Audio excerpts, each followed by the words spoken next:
Good evening from Jakarta, Indonesia, everyone, and a warm hello for each and every one of you joining from all around the world. What an opportunity to connect and come together from across the globe.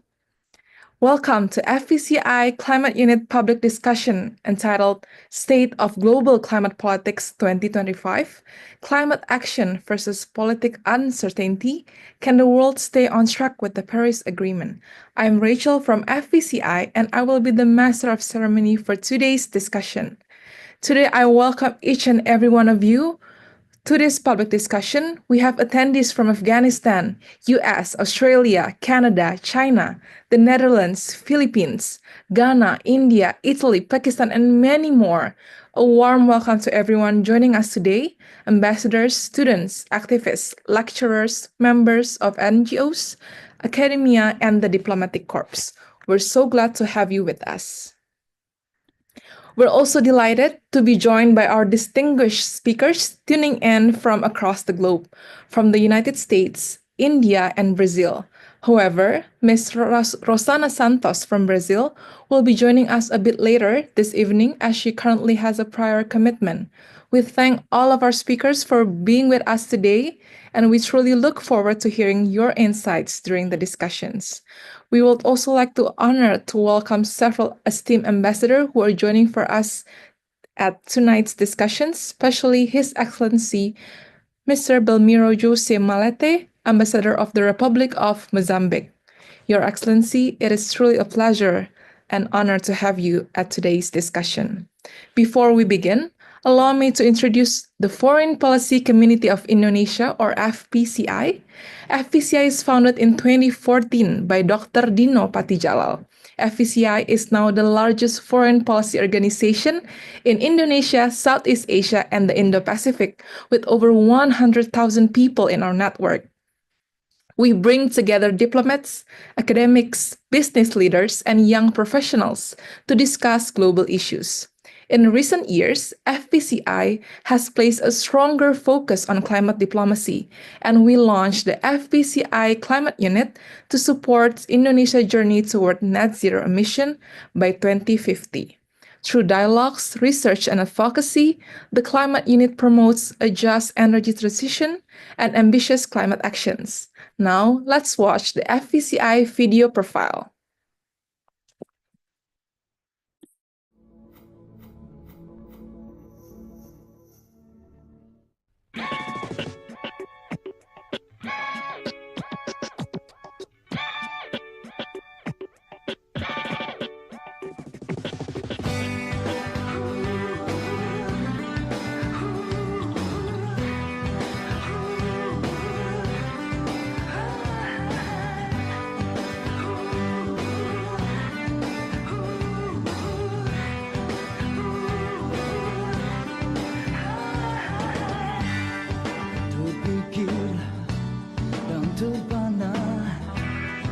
Terdiam, ku melihat sadarku bertahun bersama terwujudlah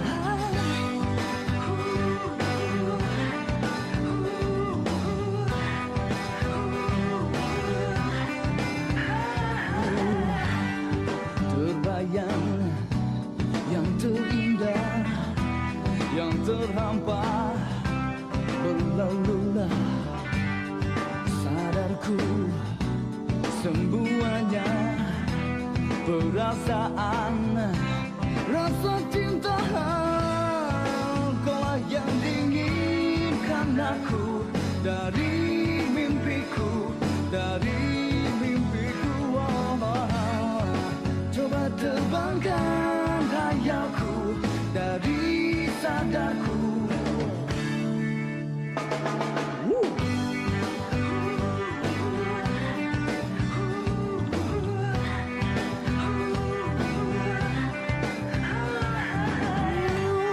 Terbayang yang terindah yang terhampa berlalulah sadarku semuanya perasaan rasa cinta kaulah yang diinginkan aku dari mimpiku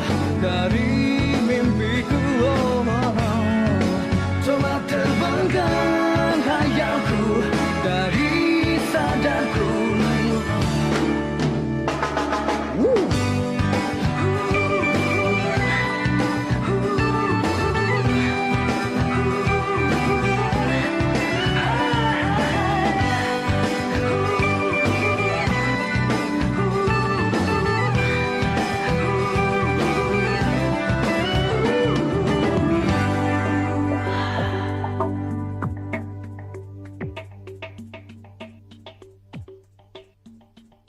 Ladies and gentlemen, today's discussions comes at a pivotal time for global climate actions. Amid rising political uncertainty and shifting commitments from major powers, questions loom over the future of the Paris Agreement.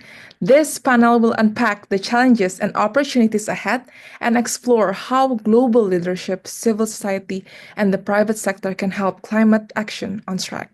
Before we dive into today's discussion, I would like to let everyone know that there will be a link shared in the chat box for you to fill out the attendees form and also the feedback forms. This will allow you to claim your e-certificate after the event. Please be sure to fill out with the correct details. Before we begin, I'd like to share a quick update.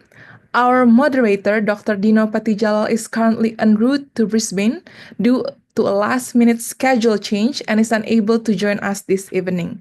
Stepping in for him, we are pleased to welcome Kiara Putri Mulia, Program Manager of FVCI Climate Unit, who will be moderating tonight's important conversation. Kiara, you can take it from here. Thank you, Rachel, and a warm welcome to everyone joining us from across time zones from Jakarta, India, the US, Brazil, and beyond. My name is Kiara, and I'll be moderating tonight's discussion in place of Dr. Dino. And ladies and gentlemen, again, let me just start off by framing why today's discussion is very important. Just last year, as you might already know, our Earth temporarily surpassed the 1.5 degrees Celsius above pre-industrial levels, exceeding the Paris Agreement's threshold for the very first time. And at the same time, now we are seeing more than ever growing political turbulence. As we might also already know, in January 2025, the US officially withdrew from the UNFCCC and also pulled out of JETP, one of the biggest funding package for energy transition that Indonesia is also a recipient of. And meanwhile, at the same time, we know that most countries missed the February NDC deadlines. And now more than ever, global climate diplomacy feels very fragmented. So I guess tonight discussion will discuss a very important question. Can the Paris Agreement actually hold under all of this strain? And what will it take to restore momentum ahead of COP30 in Brazil? And to unpack this very complex problem, we're joined tonight by three outstanding experts. Ms. Alice Hill from the Council on Foreign Relations. Welcome, Ms. Alice. Dr. Aruna Ghosh from the Council on Energy, Environment, and Water. Welcome, Dr. Ghosh. Very happy to see you. And joining us later on, Ms. Rosena Santos from the E-Plus Energy Transition Institute. And so with that, without any further ado, let me just kick off the conversation. The framing question I would like to address to Ms. Alice and Dr. Ghosh, as we know, as of April 2025, would you say that the world, are we still on track to meet the spirit or even the letter of the Paris Agreement? And in your view, what is the single greatest political obstacle or the political enabler for global climate progress right now? Perhaps I would like to invite Ms. Alice to give her first remarks. Ms. Alice, I think you're still muted.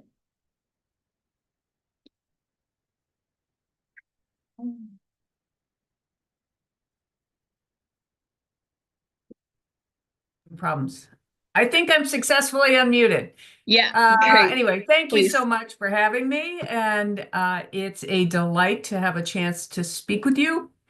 Of course, I'm speaking you from Washington, D.C.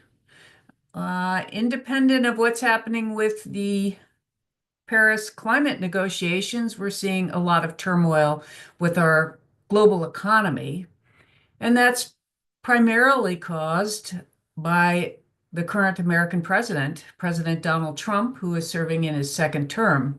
As you've correctly noted, the United States has exited or indicated yet again that it will exit from the Paris Agreement. It takes about a year for that to occur. That will be our second exit. And then there is talk that President Trump may actually try to withdraw the United States from the UN framework altogether, the UN Framework Convention on Climate Change. So the questions surrounding the Paris Agreement, I think, largely turn on American behavior right now. America is the largest historical emitter, the second largest emitter, as the world's largest economy, and it's the largest producer of oil and gas. And under this administration, it's turned its back on efforts to control climate change. That's from the federal government. From our state, local, territorial governments, I believe there will be continued pressure to achieve the goals set out in the Paris Agreement. Whether those goals are achievable, it looks difficult to do so. We've just had, in the last 21 months, 20 months where we passed the 1.5 degrees above pre-industrial temperatures. Of course, the Paris Agreement contemplated a period of time, probably 20 years of surpassing, but it looks like we are headed toward breaching that stretch goal of 1.5, likely headed past 2. I think the current estimates are if everyone honored their commitments, all countries, it would be somewhere around 2.7 degrees Celsius of heating by 2100. That doesn't mean the Paris Agreement hasn't had success. It's bent the curve downward. In 2015, estimates were we might hit 4 degrees, and certainly the curve has gone down, although the emissions in our atmosphere are at the highest level ever, probably the highest that they've been in 800,000 years. So we have a very hard hill to climb right now, and unfortunately, a major player is absent from the negotiating table and actively not supporting efforts around the world, including very important commitments for financial aid to those countries who've had the least to do with creating the current climate situation that we're in. Not a cheery message, I'm afraid, but it's the reality on the ground. Very much a turn towards drilling in the United States, rolling back commitments towards clean energy that the federal government had entered into under the Biden administration. And the general theme is oil. Of course, the price of oil is down right now, so it's unclear whether those efforts will succeed in causing more oil. The United States is also, under President Trump, indicated that it wants to bring back coal. Coal was on the way out in the United States, and President Trump has said that he wants to have more coal and support the coal industry. Thank you, Miss Alice, for that very insightful opening answer. Now, I would like to move to Dr. Gosh to also give your take on the same question, please.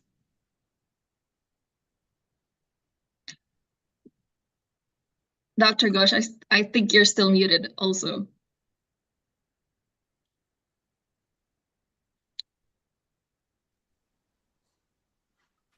Yeah, I tried to unmute earlier and it said that the host is not allowing me to unmute. So anyway, now that I've found my voice, thank you first of all to FPCI for inviting me. It's great to see Alice. And thank you for the question. Let me pick up from where Alice left off. I would argue that both in letter and in spirit, right now we are in very uncertain waters with regards to the Paris Agreement. Now, when it comes to the letter of it, in terms of delivering not just on higher and higher ambition, but the things that help you to get to your goals, whether it is resources in terms of financial resources, de-risking of investments, whether it is a focus also on adaptation, whether it's on technology and development of new technology. On all those fronts, we are floundering. But at least our estimation at CEW is that only 2 developed countries are even on track to meet their own 2030 targets. So while there is, of course, a huge challenge with the US pulling back, we were already in very uncertain waters, and that's just going to get compounded. So that's as regards to the letter of the agreement.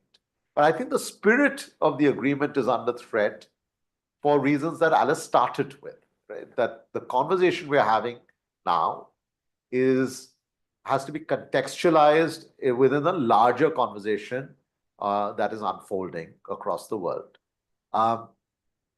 On one hand, I fear that climate is likely to get degraded from what in international relations terms we call high politics. Over the last 10 years, it's not just that we managed to have an agreement that brought us from, say, 4 degrees plus of warming to about 2.5 degrees of warming, and that is progress. But we also managed to make sure that climate was recognized in the world's capitals for what it was, not just an environmental issue, but a macroeconomic issue, a security issue, and a geopolitical issue, a geoeconomic issue. And when you have a withdrawal of this kind, but also when other storms start brewing, you kind of downgrade the issue of climate action and climate response to a lower political agenda. And that is problematic because it behoves then the question, who will carry this flag forward, or who all will carry this flag forward? The other reason is that I believe that there's more than one big challenge. We've got at least 4 elephants in the room. One is that we already have a serious problem of slowdown of development progress across the world. And this is exacerbated from the days of the pandemic. We've got, we cannot anymore take the convergence of low-income economies to middle-income and middle-income economies to high-income, precisely because the closure of trade markets overseas or the sucking away of foreign investment from emerging markets back to developed country markets. So development, as we understand it to be, it cannot be taken for granted. This is then compounded further by the debt crisis that at least 60-odd countries, if not more, are severely indebted. They're spending more on debt service payments than on just education or healthcare, let alone on climate action. Now, these 2 elephants are now squaring off against a third elephant called disaster. And the most vulnerable countries that also Alice referred to are 15 times more vulnerable compared to many of the others. So the poorer you are, you're more vulnerable, but also incredibly more vulnerable. And those losses are not even being counted. Some research that we published just before the Baku negotiations, about 65% of disasters occurring in developing countries, we're not even counting their economic losses.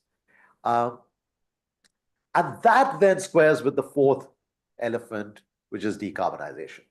So how do we then deal with a slowdown in development, an increase in indebtedness, an exacerbation of disasters and their impact, and put that in the context of whatever decarbonization ambition or action we can deliver. So hence, the letter is anyway compromised, but the spirit is where the real challenges lie. Thank you. Thank you, Dr. Ghosh. And again, I think that's a very interesting point that you have raised. So those 4 elephants in the room are kind of like warring with the climate priorities, right? And I do share similar sentiments with you, especially seeing like what's going on not only like across the globe, but also in Indonesia. We're also facing some very macroeconomics problems that our governments has also to deal with.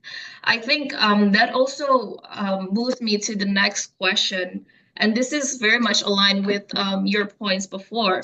Actually, what I'm wondering now, recognizing all those coupling or polycrisis that governments are facing now, how can countries actually maintain or even increase climate ambition when, again, we know that the budgets are shrinking, debt burdens are rising, and conflicts are diverting national attention and resources? Especially as we know, I mean, the science can't lie, right? But again, when we're being realistic, we are all facing this very complex problems. So I think I would like to invite Ms. Alice Hill perhaps to answer first, and if you have any response to Dr. Ghosh's previous remarks. Well, thank you. Dr. Ghosh, I think, summed it up well. These elephants are definitely in the room, and some of them are on the rampage. And that is very much challenging us. I honestly do not have an answer for your question. I think that it will take political pressure. And our current leaders are under great pressure partly for the reasons that Dr. Ghosh has outlined. So the physics will continue to occur and the physics will win. We will continue to heat up. So the question is, what kind of response can we have as our leaders are focused on other challenges occurring across the globe? I do think that this is a moment where young people in particular can be putting more pressure on their leaders. Now, certainly in the United States, the young people are voting less and are less engaged. We have a problem with the education of our young people on climate change, although they tend to poll as more concerned than their elders. But I don't have the answer. I hope Dr. Ghosh does, as to how we can turn this around. Yeah. And unfortunately, we will, I think, in the near term, see more heating as we finally direct ourselves at some point to address what will become unmanageable heating. We may be tempted to engage in more technological solutions that carry their own great risks, solar radiation management, and other forms of geoengineering. I also think we are beginning to see more efforts, including from private industry. Microsoft just announced today a huge project it's doing for carbon dioxide removal. So we'll see some more efforts to take out the carbon that's already there. The challenge is we're adding so much more carbon every day. Thank you, Ms. Alice. I'd like to take this to Dr. Ghosh first. After that, I think I would like to highlight more on like the solutions that we think are brewing right now, right? As you mentioned. Dr. Ghosh, over to you. I think what we have to ask ourselves is, what is our theory of change in a changing world, right? And more than 30 years ago, when the Framework Convention was signed, the theory of change was, we have a global problem, let's have a global agreement, and that will drive national action. Right? In 2015, we actually changed that theory of change. We said we have a global problem, everyone needs to act, so let's send the national signals, and that will result in global action. So we flipped it, right? Now, 10 years on, we have the global problem. So that remains the constant. This is what Alice is saying. The physics will continue to play out. Unfortunately, I feel we don't have a robust enough global signal. And we have, as I described earlier, weakening national signals, right? A very weakened national signal from the United States, but weakening national signals elsewhere as well. But finally, who acts?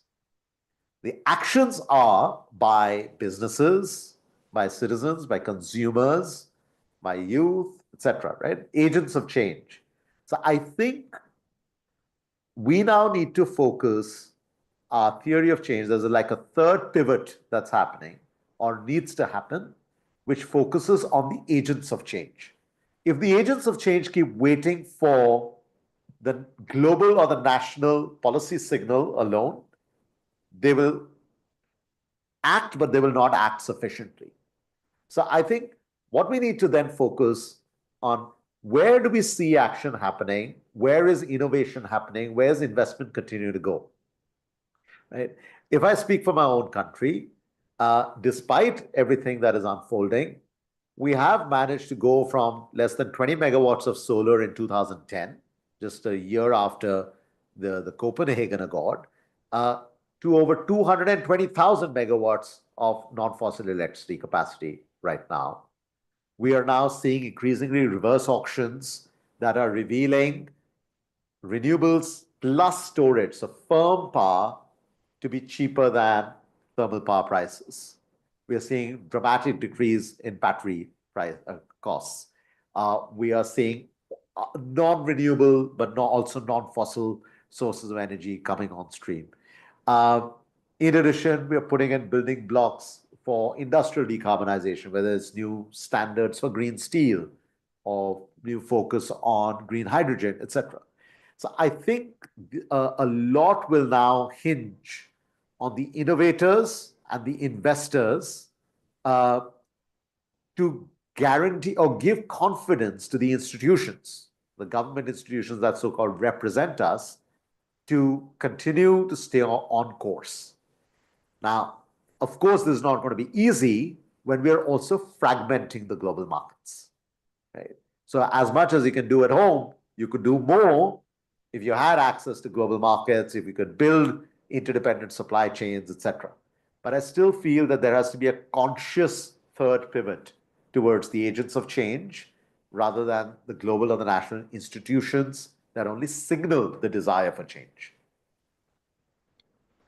Thank you. Yeah. If I could just add to that, I think that one unknown here right now is how China is going to respond in the vacuum that has been created. Of course, if you turn back the clock to 2015, and I was in the White House on the climate team for the Obama administration, there was a behind-the-scenes shuttle diplomacy occurring between China and the United States. On the U.S. side, it was led by John Podesta. He was flying to China regularly to make sure that there could be some kind of agreement emerging from Paris. And I don't think any of us who were there will ever forget the moment when that agreement was signed. So at that point, my nation and China were joined on that issue, at least publicly, to some extent. Now, the U.S. has made its very public exit twice. And that actually leaves an opportunity for China to assert leadership in the vacuum that is currently existing. And they can do that both in the negotiations at COP30 and going forward. And they also can go do it in terms of using the Belt and Road Initiative, as well as its international aid, often tied to debt, to help other nations adapt. And this could be a moment where the rest of the world, as the United States continues to isolate itself and place tariffs on its allies, this could be a moment where the rest of the world turns to China, and China takes that open door, enters it to become a greater leader in this space. Thank you, Ms. Alice, for that insight also. I do agree with you that China will be it already has the potential in becoming a powerhouse for renewables, right? At least we know that a majority of the drastic drop of solar PVs globally is also because of the amount that China is producing today. And also that will be, of course, very beneficial for other emerging economies looking to shift to renewables, including Indonesia. Now, that is actually a great segue to the next topic that I also want to raise in this conversation, which is about, the implications of the US retreats and that vacuum of power, and what do we see emerging from that shift? You mentioned already about China, and Dr. Ghosh, you already mentioned about India and its also rapid shift to renewables, right? Now, do you see this as perhaps there is an emerging trend towards emerging economies taking more charge, or developing economies taking more charge in that energy transition shift globally? Or do you see that it's only, the case in China, the case for India, and the rest of the world are still also grappling with their own challenges nationally? The reason why I ask this is that I do see the potentiality of, emerging economies taking a lead on this, but at least in Indonesia, we are also still grappling with fossil fuel dependence and other complex political economies that we're dealing with at home. So, I want to ask, just like, how do you see this vacuum impacting the climate diplomacy power? And also, who will actually be in place? Is it do you see it as China taking the lead, or perhaps are there any other players that we have been taking for granted? Perhaps Right. Dr. Ghosh. Right. I think there are two ways to answer your question. One is, is action happening in emerging economies? And second, is that sufficient to, whatever we call as sort of, is that sufficient to be taking the lead? I think first of all, we need to distinguish between China and other emerging economies. I mean, in the current reality of things, just the scale of emissions or the scale of capital available to China, or, I don't think it's a correct comparison to say stuff is happening in China, what about elsewhere? Also in regards to the amount of coal that's consumed in China compared to anywhere else in the world. But I think it's pretty clear, I mean, about 88 to 90% of all additional electricity demand growth will come from emerging markets over the next 2 decades. What that does is it does offer, at least over the long term or medium term, a political economy where the additionality of new energy infrastructure can certainly create political economy in favor of clean energy. Because unlike developed country markets where the demand curve might be reasonably flat, then you have a different political economy of the substitution. You're substituting one for the other, whereas in emerging markets and developing countries, you're adding to the electricity capacity. So I think that will continue, and we see that in some countries in sub-Saharan Africa. In your region, Vietnam has, I think, the largest amount of deployment of renewables, and so forth. That then still leaves us with what do you do with the legacy infrastructure, right? And that's where the political economy comes in.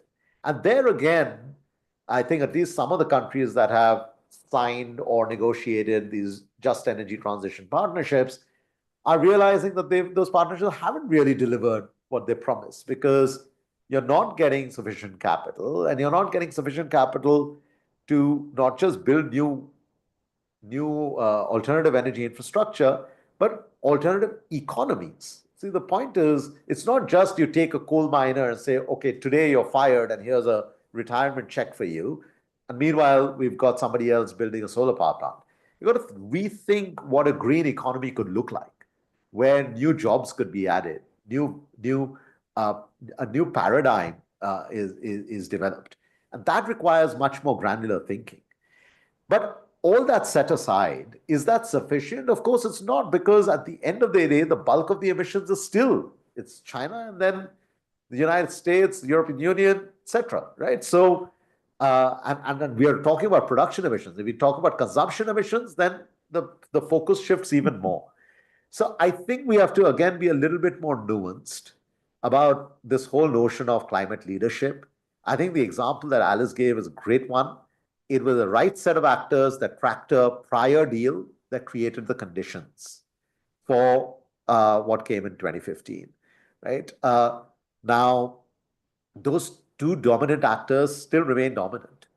Yet, in 2015, India also, along with France, created the International Solar Alliance. India, the United States, and Brazil, we'll have a representative from Brazil joining soon, created the Global Biofuels Alliance on the sidelines of India's G20 presidency. I'm here. Indonesia, I believe, is one of the creators of the Mangrove Alliance, and so forth. So I think we are trying to demonstrate whatever we can at our levels, but there's a different architecture of global finance that needs to still be reformed for sufficient capital to flow to these geographies to make a material difference. Thank you, Dr. Ghosh. Also, allow me to just take this time to greet and welcome Ms. Rosena. Hello, Ms. Rosena. Welcome to our conversation. We'll come into you a bit after this. Perhaps Ms. Hill, I'd like to invite you to give some response for the question before. Well, I absolutely agree with Dr. Ghosh's remarks. I do think there are some uncertainties. It will be the larger economies that will have to drive this because they do have the legacy systems, and they're obviously causing a greater percentage of emissions. I hope that the EU, and it has its own pressures, can continue to exhibit leadership. And one place that may be material for larger economies is with climate risk disclosure and standards that they are putting in place. The United States, another area we have withdrawn from, we had underway rules to require climate risk disclosure. Historically, because of our large economy, we have been standard setters in the international arena, but we've chosen not to be standard setters in the world of climate. And the UN, Japan are moving into that space and have their own standards. And I think that could drive greater emissions reductions, including in my country for a multinational corporation to try to be in compliance. And I think that we are seeing some really bright lights occurring on, I guess that's probably a pun of some sort, but with, for example, the very rapid adoption of South Africa, of solar. I met recently with a analyst of solar energy in South Africa, and he shared that the public statistics issued by the government simply don't fully reflect the dramatic, month-over-month change in the installation of solar panels. And in Pakistan, they're also seeing a very rapid introduction and spread of solar. So I think some of this is happening on the ground. It's just makes economic sense. It can be a more reliable system than in some places where their grid and their transmission hasn't been as strong. So I believe that there are pockets of progress that will just flourish on their own because of the economics of clean energy. But the challenge is with these very large economies in their legacy systems. And then, of course, some countries who have huge fossil fuel deposits and rightfully ask, well, if you don't allow us to develop those, or we don't develop those, that could come at our cost of our economic development. And those are big questions.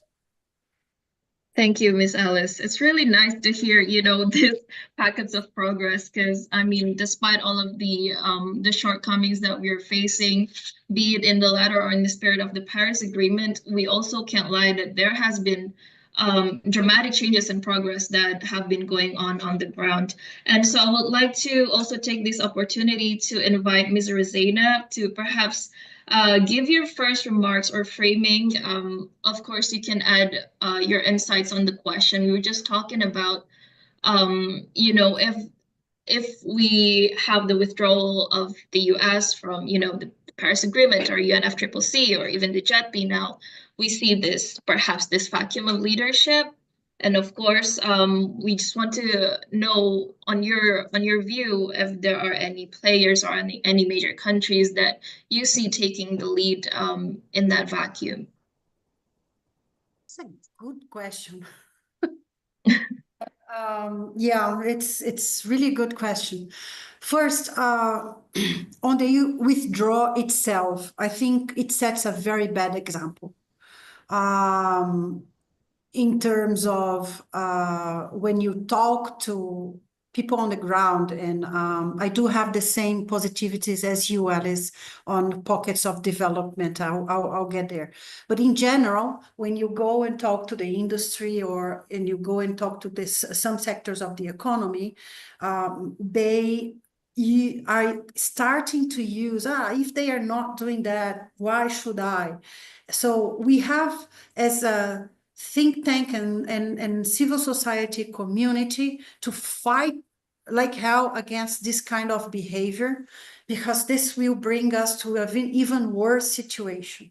Why I'm saying that is that more than ever, we have to rethink energy transition, I think. Okay, so first, I think energy transition that has been pitched as one couple of solutions that we have to be more open-minded in terms of which technologies we will accept as energy transition. So, for example, Alice, you're saying about solar in South Africa. I'm flying to South Africa in the end of this month for the T20 meeting there. So when you see the amount of coal that they have, increasing solar, it's like music to the ears, because you are at least bringing some green electrons to the grid. But for Brazil, we have 40 gigawatts of solar already here. So importing solar panels from China, I'm not saying no, I'm just saying, is this the right thing to do? Are we importing emissions from China by importing solar panels made in China? Yes, we are, because we do have 93% of renewability in our energy mix. So we could have other solutions that would not import that amount of emissions. This said, solar panels here they do have their role to play, but we have to start thinking emissions from A to Z. So if we are to get to net zero in a serious model, we have to start talking scope 2 and scope 3 of even within the electron generation industry. So I think for countries in the global south, this would hugely happen for us to bring forward some other technologies that could help the net zero. So, and a lot of bio-based technologies that are being disconsidered nowadays from the possible ones. Dr. Ghosh just brought the agreement on biofuels, which is hugely important, because we start to talk in a more broadened way the technologies that could help the net zero beyond electrifying or hydrogen. This dichotomy that we are living today, it's really expensive. I'm not saying that some countries will only have this kind of solution, but for countries in the global south, perhaps other solutions are on the table. This said, just to finish my first impressions here, I think this moment that the world is kind of, what word do I use? Shaken? It's hard to pick one word. Yeah, kind of trying to find our way back to normality. I think this is the moment for us to rethink global supply chains, in terms of how can I produce the same product with a reasonable price with less emissions? Where?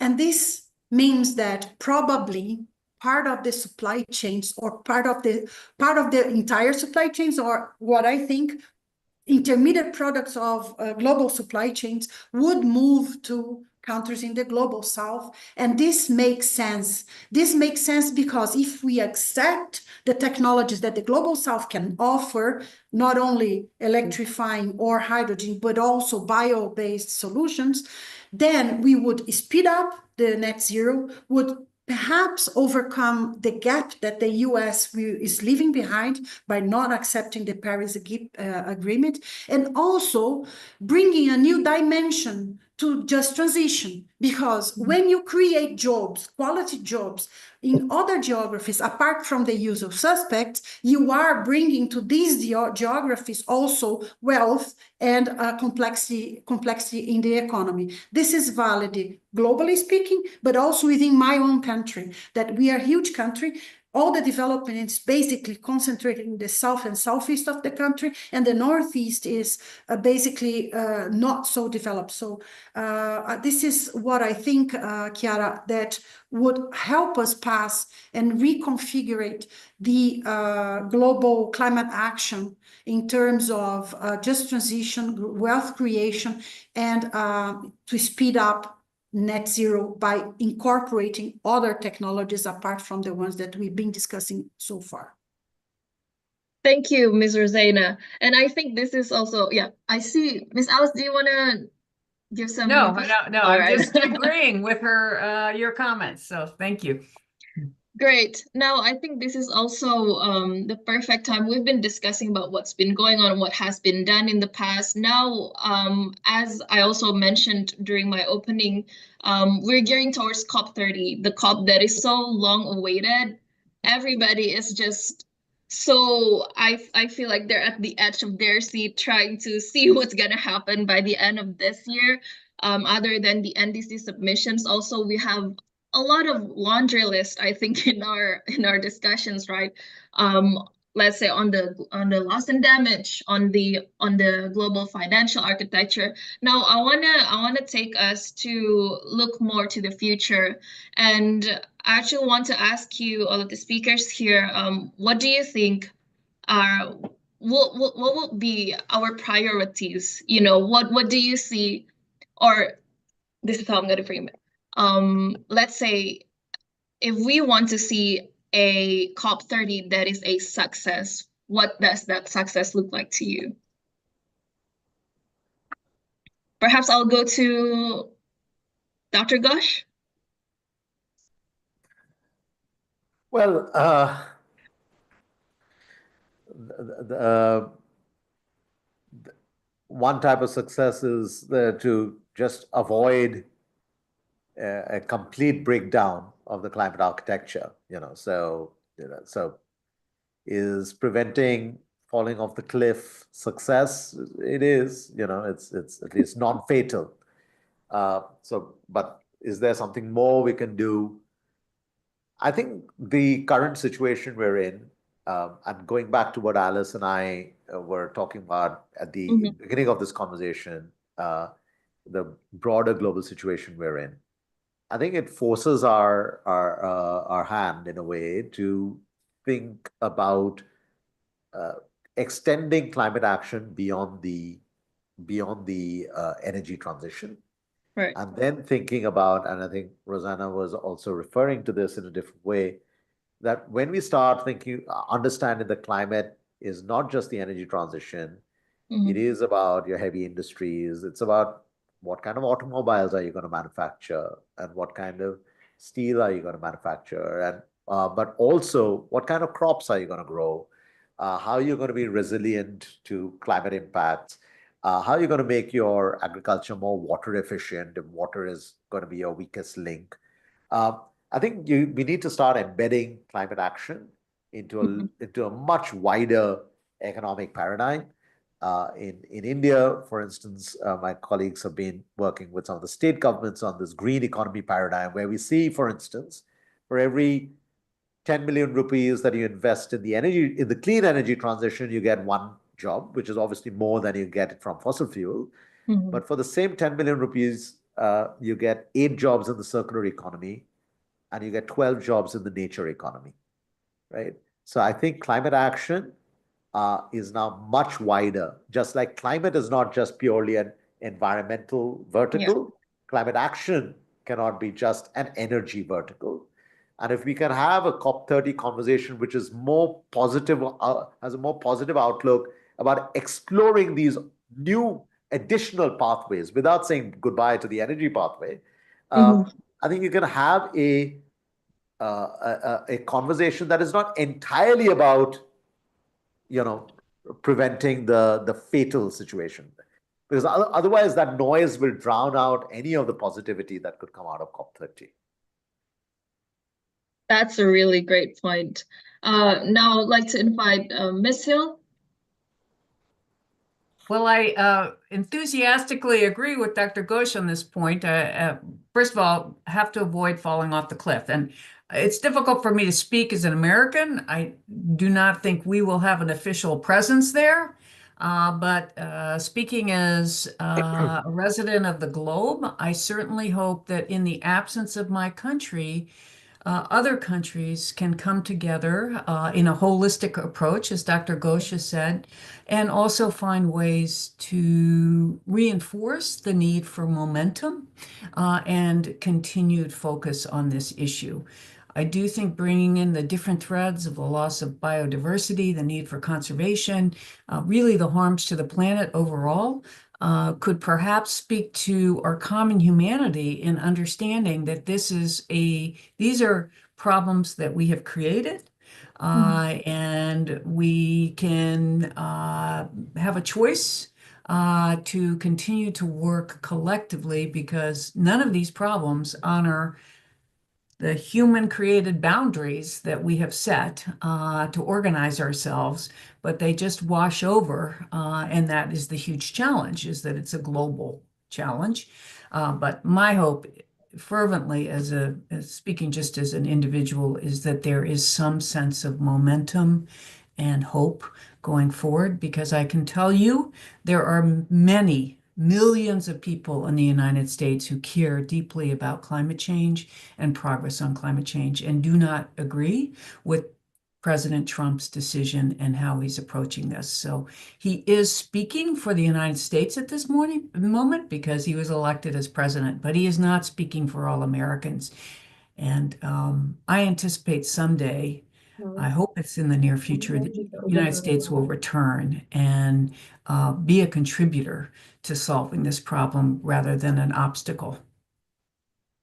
Thank you, Ms. Alice. Now over to you, Ms. Rosena. Yeah, I know, Alice. Very So, sad. Share the Very same sad. sentiment. Yeah. anyhow, well, first, I think, well, as Brazilian, I welcome all of you to my country. It will be hot and humid, I can assure, and it rains every day at 4 p.m. So you can set your clock by the rain, that it rains at 4 p.m. So welcome all of you. Excellent food, excellent people. Really, it will be a blast to have COP30, to host COP30 here in Brazil. Although I do know there are some issues and everybody's worried about accommodations and infrastructure. It's kind of a mess, but yeah, let's see what we can do about it. This said, Chiara, what is a success for us here? I'm not talking about all Brazilians, but at least what we've been talking with the civil society and some members of the government. First, what I feel is that Ambassador André Corrêa do Lago wants to well, before that, keeping the multilateralism alive. This is something that is really important for us during COP30, is to have a fruitful discussion and really engage the global community, even without the US, and keep this way of negotiating the climate, trade, and everything alive, because this is the mechanism that led us to the largest period in human history without war. So multilateralism is something that is really important. And I think G20 from South Africa, but COP30 will be a test for the multilateralism as a mechanism of living together in the same globe. This said, from what our chats here in Brazil, Ambassador André Corrêa do Lago, COP president, he will try to revisit the just transition definitions and bring a more beyond the things that we've been discussing, which is access, affordable access, and leave no one behind, and what to do with people that work in the fossil fuel industry, which is really important points. He will try to bring some of the concept of equitable to the table, meaning if we are to have a transition, it has to be a process that makes the world less how do I say that? Less different between ourselves. So I think there will be discussions about that, and any kind of progress in this sense, I think it will be a success. Second, I think there will be discussions around, of course, what was left behind by Baku on financing. And some kind of success would involve in us getting more, not only more money, but a better definition how to spend this money, which is, I think it's lacking.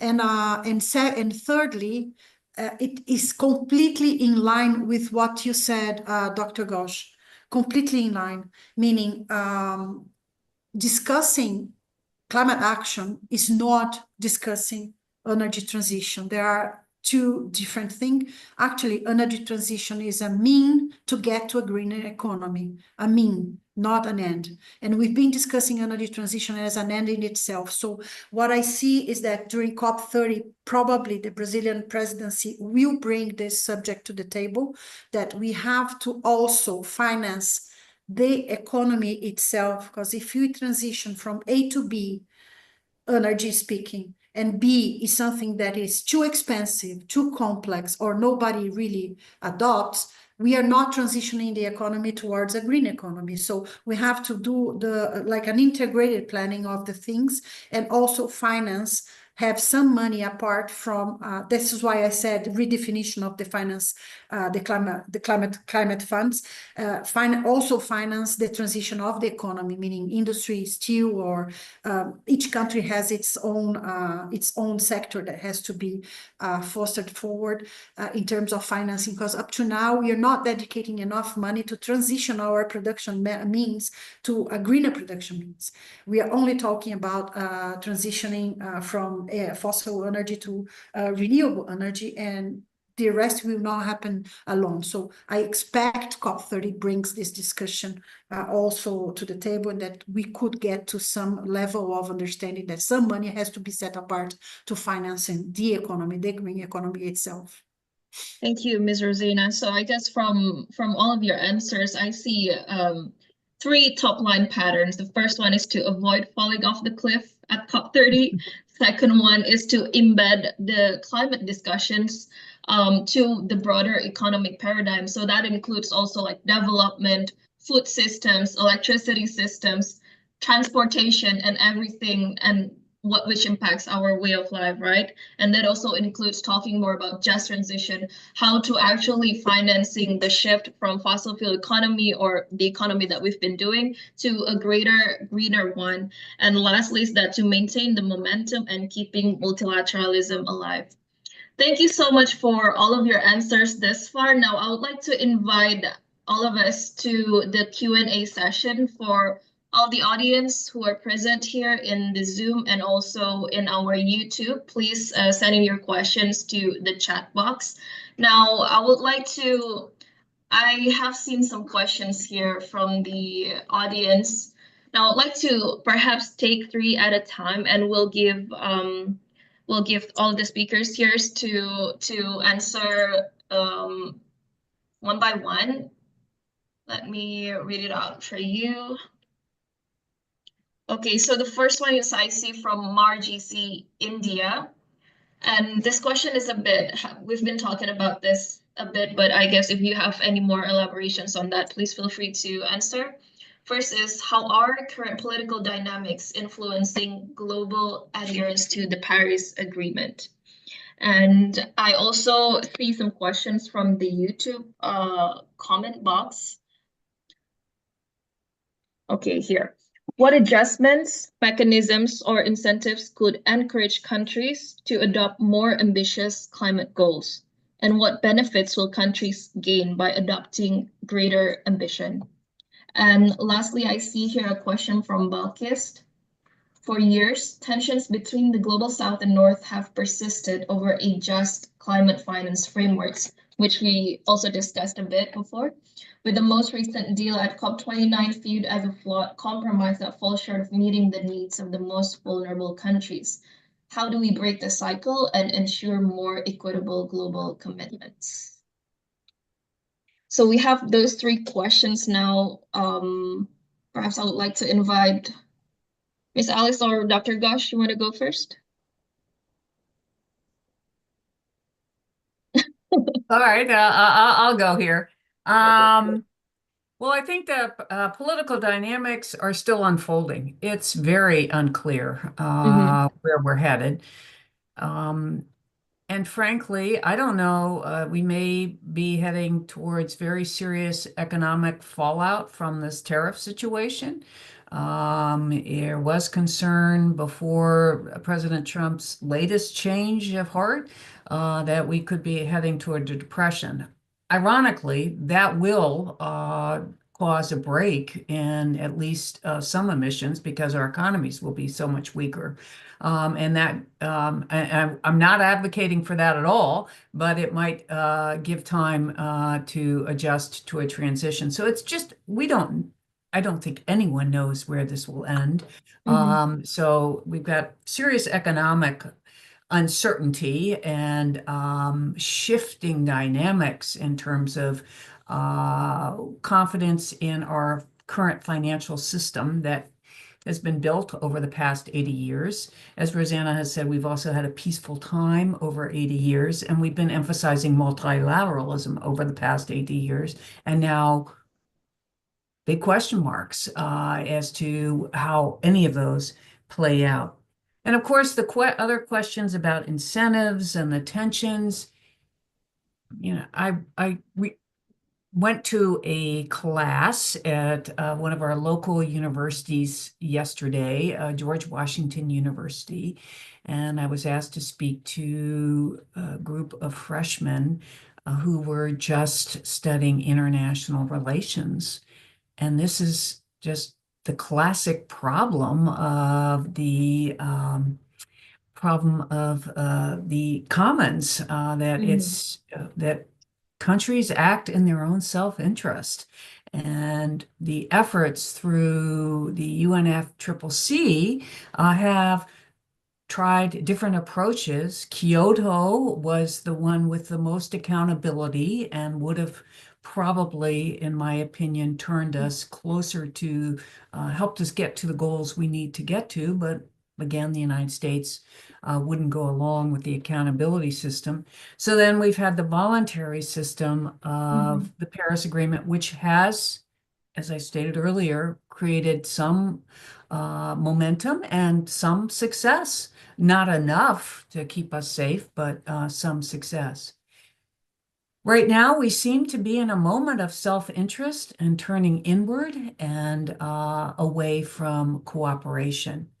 And as we do that, I think it's unclear what our emissions pictures will look like, because there could be an economic downturn as a result of all this. So I don't have the answer for what incentives, because we're not working together very well right now, and seems to be the mood of the world is to turn inward, except, as I said, I think China, the EU, and as was said in one of the questions here, the UK have also stood up, and Japan and a few other countries are signaling that they want to try to work hard towards a different system. Thank you, Ms. Alice. Over to you, Dr. Ghosh. I think Alice has given a very comprehensive response. Mhm. One thing I would like to say is that it would be unrealistic if we put ourselves in the shoes of heads of government or policymakers. It would be unrealistic to expect that while all other sort of systems that they've taken for granted, the international order we built, while much of that is in flux, that they would be able to kind of also come up with more and more ambitious climate strategy. Not because they don't believe in climate change or that they don't want to take action. It's just, what are you putting this ambition out in which world?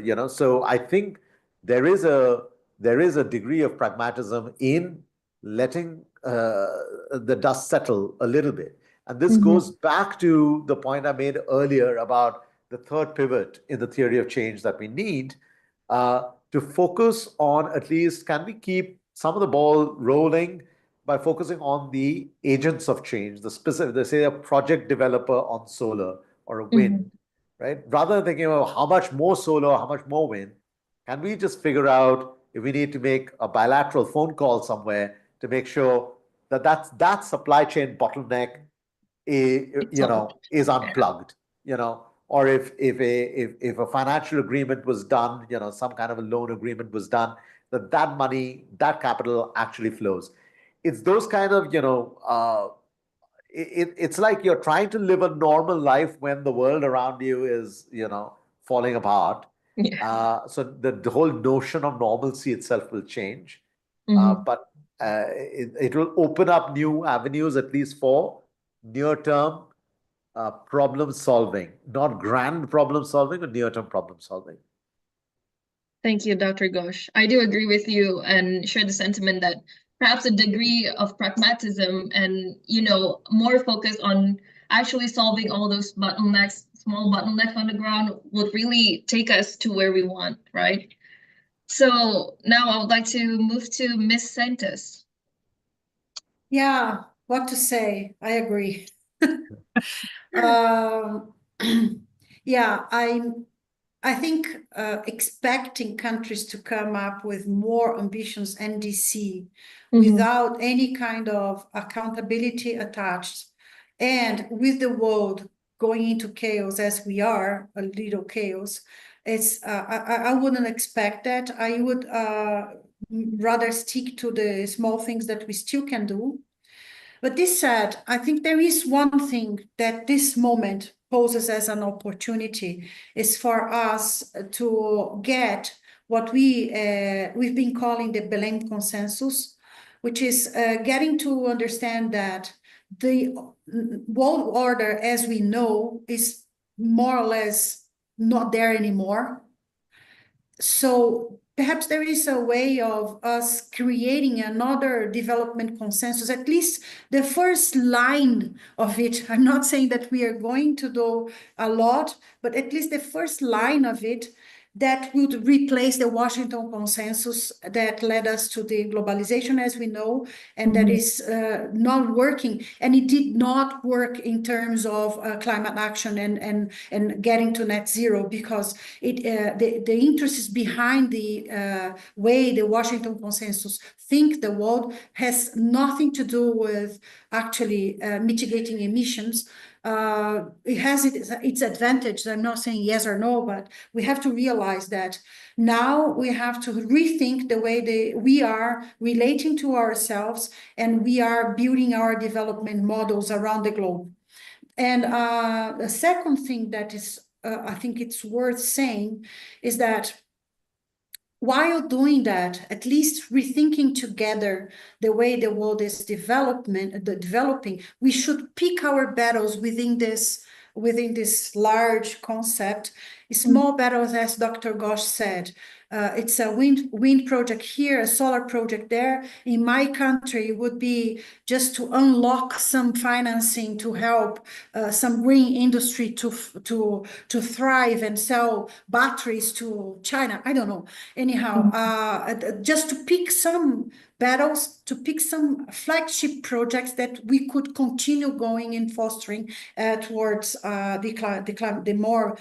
the larger way of climate action. So I invite everybody to join us in defending this Belém consensus, which is based in job creation and emissions mitigation. It's a new way of seeing how supply chains will develop around the globe, taking also into account that the global north does have jobs as well, and they have to be there and they have to be developed. So people is people everywhere. So I just invite everybody to think together with us. We are bringing this to the G20, this concept, and it's something that we want to bring forward during COP as well. Thank you, Vicentes. Now, actually, because our time is running out, I would just like to take one more question from the audience. I see this is perhaps a question that is focused more again on energy, but this is also something that we have been battling for, especially in Indonesia.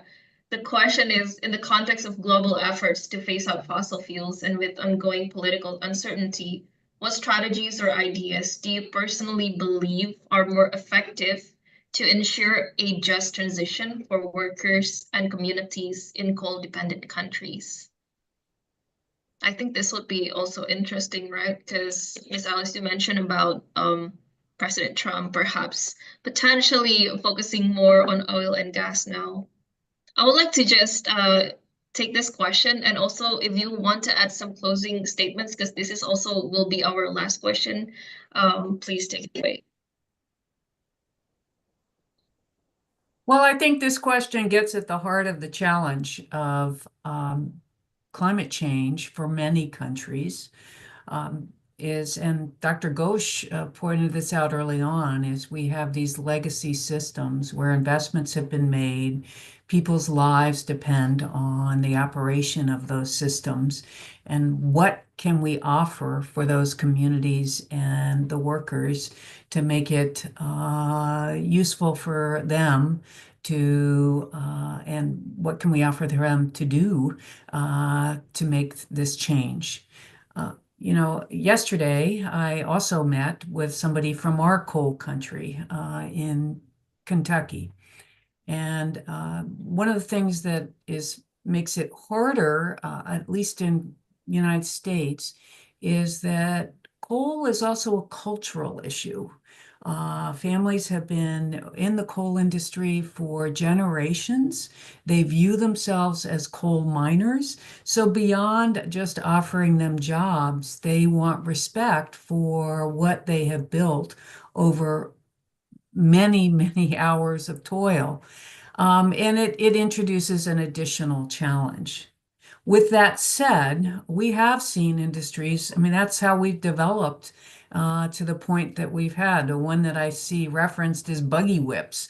That may not have been something that was big in Brazil or India, I don't know, or Indonesia, but here, buggies was the way in the United States people got around, and there were buggy whip manufacturers. And of course, when cars came in and we changed and trains, buggy whips went away. The question it gets at the heart, though, that is a loss for people. Right. And what can we offer them? I don't have the answers. I think it's highly complex, and I think it will involve money ultimately, so that there is a smooth path for education, for ability to feel respected and not tossed aside to make that kind of switch. Thank you, Yeah, Nicholas. Yeah. no, we have to see what happened in England with the coal mining region there during the Thatcher's administration, and it was a pity to see what happened. We have to think about that. It's a serious problem, and it's a cultural problem, Alice. I agree with you. We do have in Brazil, in the south of the country, although coal is not a big deal here, but we do have in Brazil, in the south of the country, two regions, coal mining regions, and there is a lot to do with this culture that you mentioned. So I think I think we are all. I wish climate negotiations, first of all, were like this, because we're coming from very different backgrounds. You're in Southeast Asia, the United States, Brazil, and India, and we seem to be in much agreement, despite much disagreement globally. We're having this conversation in 2025. In 3 years ago, 2022, I wrote a column because we had another quarter century to go to 2047, when my country, India, will celebrate its 100th year of independence. I said, what will it take, I asked in that column, what will it take for a coal miner's daughter born in 2022 to become a clean energy billionaire by 2047, when we'll be a 100-year-old independent nation, right? And I think this is really at the heart of what we're trying to do. It's not about the energy transition, it's an economic transformation. But the economic transformation is not just a macroeconomic one, it's a microeconomic one. It is a gender one, it is a rural-urban divide one, it is an opportunity one, it's an education one that Alice just said, and most important, it's a dignity one. So again, a few months ago, I argued in a different context. I said, climate change is not the greatest problem we face. It's the second greatest problem we face. The greatest problem we face is a crisis of empathy, of understanding the lived realities of people from other colors, other cultures, other genders, other geographies, right? And if we started investing not just in clean energy projects, but investing a little bit more in empathy, I think we'll go a long way. And I don't mean it in just rhetorical terms.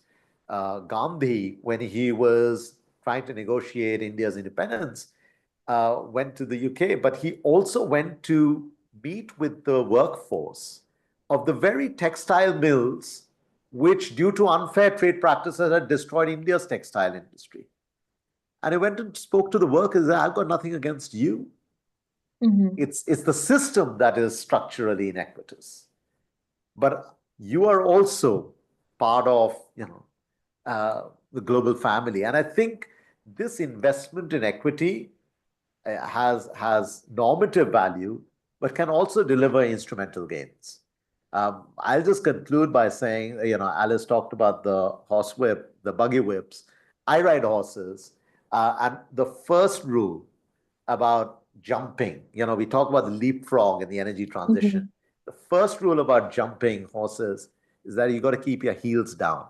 So we keep our feet on the ground and have a little bit of humility in all that we are trying to do. I think we'll come across as less patronizing and paternalistic towards the communities whose lives we're trying to change, and maybe empower them to lead the change that we are, as the global elite, unable to deliver at this stage. Thank you, Dr. Ghosh, for that very powerful closing statement. And ladies and gentlemen, I think that also marks the end of today's conversation. This has been a very eye-opening and insightful conversation, because I think as a part of also the young generation, it can get pretty overwhelming to see what's happening around the world today. And, with the very concrete problem of climate change, but it's very empowering to hear about your insights and also to be able to share with the audience here. And all in all, I think one of the points that we can take surely forward after this conversation is that regardless of the framework that we're working on or the effort, what's important is that some things are already going on the ground, and what we need is to keep feeding and keep watering all those seeds so that perhaps it will hopefully bring about a systemic change and also a meaningful shift that can really help us solve all of this crisis together. All right, so thank you again to our panelists for your thoughtful insights, and to all of you for your participation. On behalf of FPCI and the Climate Unit, thank you, and let's keep the pressure on for real progress. See you at the next convening, hopefully in Belém. Rachel, I'm giving it back to the MC. Thank you. Thank you, Chiara, for moderating the discussion, and also thank you to all of our distinguished speakers, Dr. Ghosh, Ms. Alice, Ms. Santos, for sharing your incredible insights.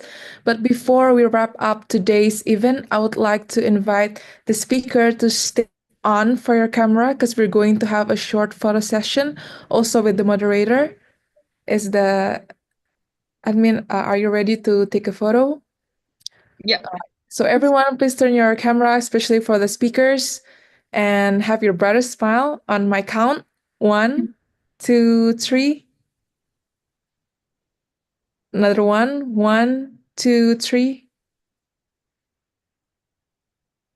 Okay, now I want to invite all of you to turn on your camera, all participants. We're going to have another photo session with all the speakers and also the moderators. All right, we have 4 slides here. I'm going to take the first 2 slides. So everyone get ready and have your brightest smile on my count. 1, 2, 3. One more time. 1, 2, 3. All right. Thank you, everyone, for joining us today. It has been a truly fruitful discussion, and I'm sure this session has been both interesting and also informative to all of our participants. For those who would like to rewatch today's event, it's available on FPCI official YouTube channel at Secretariat FPCI. And before we close, don't forget to click the link in the chat box to fill out the attendees and also confirmation and feedback form to claim your e-certificate, and please ensure that all details are correct, because your certificates will be sent through your email. Lastly, be sure to follow all of our social media handles for updates on upcoming event. We look forward to seeing you soon. Good evening from Jakarta, and thank you once again for being part of today's discussion. Thank you. Thank you, Dr. Ghosh. Thank you very much, everyone. Thank you.